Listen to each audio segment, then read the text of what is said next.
Okay, I think we're live. Hello, everybody. Happy Thursday. We are back with another edition of Real Housewives of Salt Lake City review. If you were here with us last week, thank you for joining again. My name is Melanie Porter, and I'm on the web team, and my co-host. Yep, that's me, David Wells. I'm also on the web team.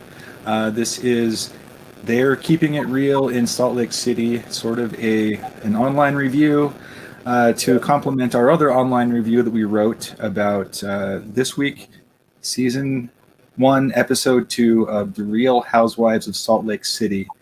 Melanie, we have something special to announce. Yes, we have another special guest. So if you were here last week, John Franke joined us. This week, we have the lovely drum roll. Yeah. So if you were here last week, you remember Allison was making tons of comments, and we just thought it's time to get her on. We should just have her make some comments for all of you guys live. So thanks for joining us, Allison. Yes. Thank you. I am so happy to be here. And so I did watch last week's episode, the recap that you had, and I had friends actually sending me the article that you guys had written, which I love. That like my friend from California was sending me what David Wells was saying about Real Housewives of Salt Lake City. Since you hadn't watched any, I'm also not an expert. So Melanie, I know that you binge watched a lot of shows over the last however many weeks. David, you're brand new to Real Housewives.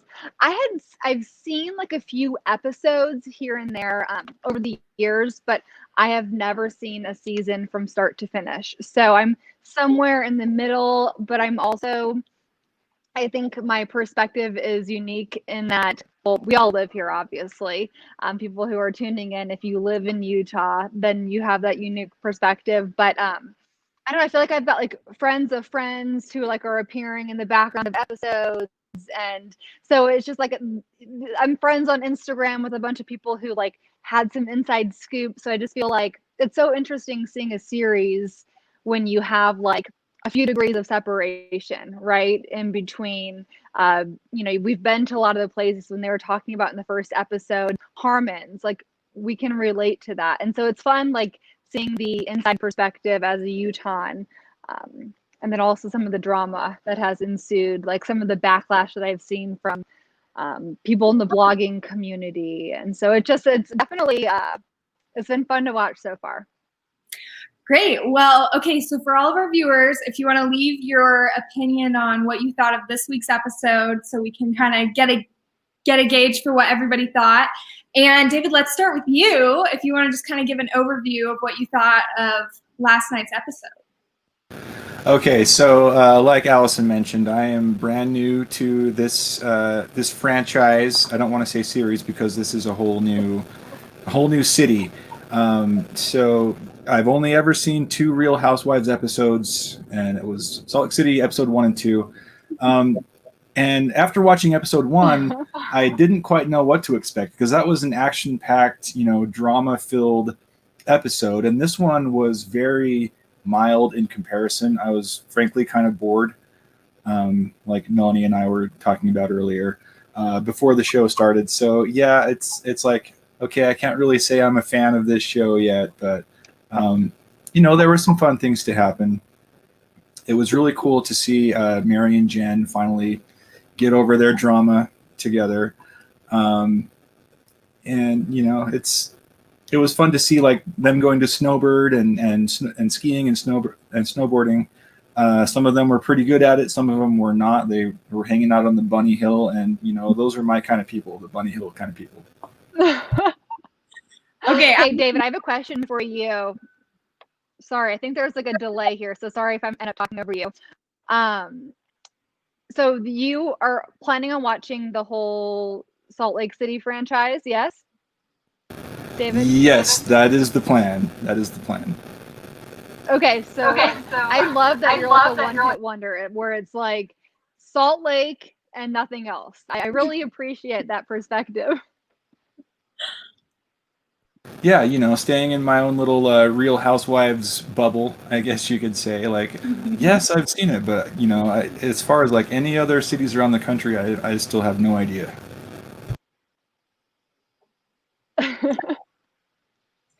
Allison, do you want to kind of give your recap? I know you talked about it a little bit earlier, but you can kind of talk about what you thought of this week's episode. Yeah. Okay, so I feel like I should make an admission ahead of what I'm about to say. I already cheated and I watched episode 3. It was Wait, on what? the How did you do Bravo that? stream this morning. Did you see it too, Melanie? Yeah, I'm gonna watch it tonight and then write my review because next week is Thanksgiving, so we'll be a little busy. You can watch episode 3 already? How is that possible? It was on the Bravo app, and I don't know if there was a mistake or what, but I saw it on there, and I was like, hurry and watch this before they take it away, because staying up till 11 o'clock at night is tough, right? And then it ends at midnight, and then you like want to see what people are saying on Twitter. So apparently the ratings have been good though, which is fun. Somebody posted today saying, can you guys move it earlier because they're worried about low ratings and then not bringing back like a second season? But he said, do not worry about the ratings. They are killing it. So all things are good there. My recap for the second episode, I took notes so that I'm not giving any spoilers to the third episode. That's why I wanted to like preface and say I've already seen the third. But yeah, it was way less drama than the first episode. And I don't know if David can pull it up or not, if we can do like a screen share of the graph that I found on Instagram. But Yep. for Give the us just first a sec. episode, Do you want us to pull up the first the first episode graph right now? Yeah, this is the first one. So this is season 1. I saw this on the Oh No Bravo Instagram account, where this obviously not a scientific graph, but they did a whole like likability versus how the episode went on, this whole graph. So I just thought it was really funny because Heather has like remained very likable the entire time. Jen, during the first episode, she went up, and then they had Mary kind of squiggly all over the place. Mary was a sleeper pick for me. I'm loving her so far. But during the second episode, I was kind of intrigued by the way that the people that I thought I was going to like the most, it kind of went the opposite, really. People that I didn't think that I was really going to relate to that much, I've ended up loving in the second episode. Whitney, I feel like was super likable during this episode, especially with her dad in recovery and how she spoke out about that, and her life experience of thinking that she had to live a life in this little cookie cutter form that she was set out to have. And I feel like that is something that a lot of people, regardless of what religion you are, can relate to. So I really liked Whitney during this episode. I was taking notes of like the different fights, because this is absolutely not my personality. I would never, I'm not a big drama person. I love watching other people's drama, but I just like the fight at Meredith's birthday party when they were talking about the hospital smell. I was just, first of all, surprised that the hospital smell thing went on as long as it did. And they started this episode with the hospital smell drama. That was pretty funny to me. Just that, like Heather said, why are we still talking about this? And then just like Whitney confronting Lisa, I thought that Lisa during this episode, she had a couple of comments that I'm already seeing are kind of like trending, you could say. The Chanel necklace comment, which was, just because I give you a Chanel necklace, if you choke on the Chanel necklace, it's not my fault. You know, I think that she has a lot of good one lines, like when she said at dinner, I don't care enough to judge you. Like, it's just like high drama stuff. But I feel like Lisa had a lot of really good one-liners in this episode. And then I think the other big thing that we learned, the big reveal, was Meredith and her husband when they were at dinner at Handle over in Park City, when he said, who knows that we're separated. Because I had read something that he, I think, had filed divorce papers in Chicago last August. So before all of this, like a year and a half ago, a little more than a year ago. And then obviously on social media, they're still together and celebrating like anniversaries and stuff. So that's kind of gives it away. But I thought that was like a big kind of bombshell that they dropped in this episode. And Mary's facial expression I am loving. I mean, her storyline is so unique and something that none of us can relate to, but it's fun to like hear about. And I think a little spoiler ahead to episode 3, you see a lot of Mary in episode 3. So if you're interested in hearing more about Mary and this crazy life that she has, episode 3, I think a lot of people will enjoy. Great. Okay, let me see. We got a couple comments of people asking questions or something. Okay, yeah, so it's on Bravo. Episode 3 was on the Bravo app. We're not really sure why. Maybe it was a mistake. I don't know if it's still there. It was there at like 1 or 2, but I don't know if it's still there. I think Maybe they decided to release they were early planning on next week doing or some Thanksgiving. sort of they were planning on doing some sort of like Twitter release tonight of episode 3 that I think you could like live stream, and like they're gonna tweet about it, the cast, I think. I thought I read that somewhere. But it somehow it was out and I saw it, and I don't want to give away too many spoilers since we're talking about episode 2, but next week's Thanksgiving, so I would assume that's why they're doing some mini sort of releases. Yeah. Okay, maybe one small spoiler. Does it have actual Thanksgiving elements in it? Do they have No, they didn't. dinner? No, they Okay. didn't start filming until I think after Thanksgiving last year. Because remember in the snowbird episode, she said that she wanted to stay on the bunny hill because Lisa was saying that she didn't want to get hurt before Sundance. So I think they went in January and did snowbird. So it's not about Thanksgiving in the next episode. I would Okay. Thanksgiving episode, so I'm kind of bummed about that. I love the Thanksgiving drama that's around the seasonal episodes. But so I thought that a whole lot of nothing happened in this episode. Lots of character development, which was missing from episode 1, so we did really need that, but not a lot of drama and fights. And I knew it was going to be a boring episode when they started the episode with the hospital drama from episode 1. I fast forwarded that because I was just like, okay, I thought it was boring. But I did really like the snowboarding and skiing part of the episode. I have been snowboarding one time. I went in Arizona at like the one resort they have, and I spent the whole time on the bunny hill. I was on my butt the whole time. I fell the entire time. It was not a fun experience. So I have a lot of respect for Heather and Meredith. Whitney. They were really good, but I related more to Jen and they were Mary for sure. But yeah, I thought it was interesting how Mary was like the mediator of the dinner fight that was going on, but she was like in the fight in the beginning. She has a lot of different characteristics of this show, and I think you can see how other people turn to her for advice and stuff like that, especially Whitney and some of the other girls. But one thing that is driving me crazy is the big puffy feather sleeves that people keep wearing. I do not understand why these ladies are wearing these. Maybe they're warm. I don't know. Where do you even get them? Like, I have never seen them in Utah before.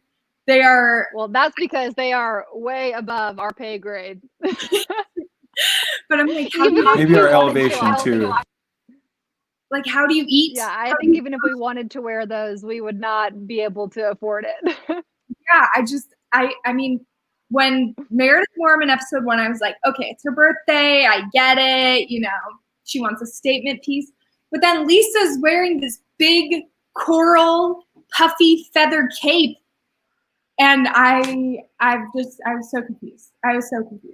So yes, but if you remember from last week, there were 4 criteria that I judge a Real Housewives season by. One of them is a dinner fight, and we checked that one off the list. Unfortunately, it wasn't a food fight. I do like a good food fight on the Real Housewives, or sometimes they break their wine glass. That is always a situation. So this one was pretty mild, but I did like the dinner fight. I thought that was good. I'm trying to see if we have any comments from people. I like Pat Miller's comment. I like to see the places that I recognize from our fair state, because every time that they do those bump shots of downtown, I'm like, I know that building, I know that building, I know that building. Or when they're out driving, I'm like, okay, what part of the valley are they in right now? And can I figure this out? And it's just, I think people that aren't living or are from Utah, they're watching this, and it's called Real Housewives of Salt Lake City. So they probably just assume that everything that they're seeing is Salt Lake City, but really it's,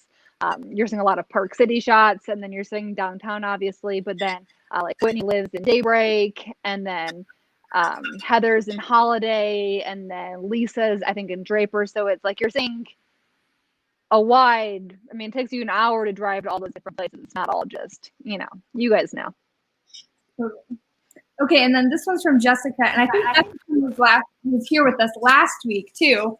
But she says, I always watch these shows and wonder what these gals are really like, since this is really a fraction of their lives and edited for drama. I want to see more through the season about Heather, Whitney, and Jen's locally owned and run businesses. And I think we see more of that. That's kind of the teaser vibe I got, from, at least from Heather, with like the baby shower. But we'll see. Yeah, you see more of Heather in episode 3, and then you learn a lot more about Mary in episode 3. I have a hard time believing that any of them are that dramatic all the time in real life. I think that, I mean, it's a reality show, but there's no way that the fights are, you don't bring all your friends into the back room at a party to be like, you said I smelled like a hospital, and she's like, I said it, I didn't say she. So it's just like, I feel like it's put on for TV. Totally. I mean, that's kind of what I think when I hear the word reality or the phrase reality show. I think, okay, it's not reality. It's totally staged. And, there's a lot of drama that they create for the camera, I think. I also wanted to just point out that Melanie and I have had almost the exact same experience with snowboarding. We've been once, and we were on our butts the whole time. Which brings me to something that I believe it was Heather said. If you live here and you don't ski, that's a major tragedy. She said something along those lines. And that's me. I don't know. Do you ski or snowboard, Allison? So when I first moved here 8.5 years ago, Dan Evans on our morning show, he gave me some advice. So Melanie, you're new to town somewhat. I'll give you the same advice. Before my first winter, he said, find an activity in the snow that you love, because otherwise you're going to hate winter and dread every storm. Unless you have an activity that you like to do in the winter, because then you look forward to storms, because then you can get out and you can do those things. I do ski. I've never tried snowboarding. I hurt my tailbone once, so I doubt that I would ever try snowboarding. But I do a lot of hiking, and my dog loves the snow. And so I do, every time that I am forecasting a storm, I can look forward to that, because I'm like, oh, we'll be able to get out and go on this hike or go snowshoeing, or we can go skiing. And so I could see how for people who don't ski or snowboard, or do not necessarily just those two things, but if you want to do any outdoor activities in the winter, how winter would seem to go on forever here. So I would advise you to give something a shot outside. I don't know if there's any other outdoor activities that you like, but I think that yeah, I hear all the time from people, or people who haven't visited all of our national parks. Can you comment on our Facebook page if you visit all the national parks? I'm always surprised at the amount of people who live here and haven't done all those things. Yeah, I think that when I went snowboarding, I didn't go with like the right people. Like I went with a bunch of guys from college, and they all knew what they were doing, and they were like, you'll pick it up, you'll be fine. And then I got on the bunny hill. I was not fine. I was like just dying. And then they ended up continuing to snowboard, and I just like went in the lodge and ate pizza for like 2 hours, because I was just like, there's no point. Like I'm going to fall. Like I don't want to. But I know that my city is doing like snowshoeing guided tours. I think that would be fun. So I might try that out. But I'm not used to snow. And that's one thing that I really don't really like about this season, is that all they show of Utah is like the snow, and that's it. And Utah is more than snow. And so I wish that they would show more than just like, we're walking in snow, we're driving in snow, we're snowboarding. I wish they'd show some other stuff. Well, to be fair, if you guys are both interested in trying some more outdoor activities, and if you're interested in trying skiing or you're interested in trying snowboarding, I would not recommend snowboard for your first time, because that is probably one of our hardest resorts here in Utah. And so even, I know they call it the bunny slope in the episode, in the show, but their bunny slope is harder than most of the resorts on the East Coast. I mean, our bunny slopes here in Utah, especially in the Cottonwood Canyons, are so steep. There's nothing at snowboard really that's not steep. So I think that if you're going to give it a shot, once you get up to that experience level, but I mean, snowboard's so pretty, and they've got the pretty tram shots heading up, and they've got the great restaurants. So it was fun to see that. Okay, so Pat wants to know, does anyone think the series will show the Sundance Film Festival? And I know Lisa kind of alluded to it, but I don't know. It sounds like you guys have watched more than me. I remember seeing on Instagram. No. She alluded to it in this episode about how, and everyone said in the first episode, oh, you got to kiss Lisa Barlow's ring if you want to get into the Sundance parties. They've been talking about it. But I remember seeing on Instagram the fashion show that they did. And so I was sad we didn't see more of Brooks in this episode. I think that he is a standout character, Meredith's son Brooks. And he has a fashion show that was during Sundance that they all locked in. So there will be some sort of Sundance stuff. I don't know the extent of the parties. I've never experienced Sundance at that level. I've done like some things for Sundance, but I'm sure this is going to be an inside look at the Sundance that most of us do not experience. I wanted to touch on one more thing that they talked about toward the end of the episode, and that was the thumbs up. Oh. The thumbs up emoji. So I've used the thumbs up emoji. I had never. Okay, so I'm not the only one then. I feel good about that. The thumbs up emoji I've used more times than I can count. Probably dozens of times already with Melanie, and probably a few times at least with you too, Allison. But apparently, some people think that means something really bad. Like I can't even say what it means, but it's basically like bleep you. Yeah. So Allison, maybe it sounds like it will become a thing now. Yeah, like I was really scared about using it today because we have a messaging system that we use at Fox 13, and we're always texting with each other with that. And I would definitely use at least 10 or 15 of those thumbs up a day usually. Oh my gosh. But now today I did not use any. Do you think everyone thinks that you were doing that?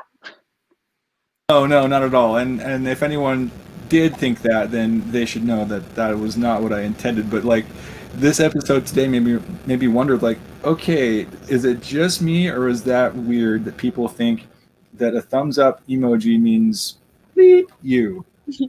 I think that it was the context of the text. And when you see the text, like, it is a little weird. She's like, have you talked to Jen? That's not really how you open a conversation. It's like, hi, how are you doing? So she was definitely trying to like dig some info to see what she was dealing with before she got to the party. But I thought that whole conversation was so funny. I loved that. I totally forgot about that. I'm curious now if that is going to be like an inside thing that people use.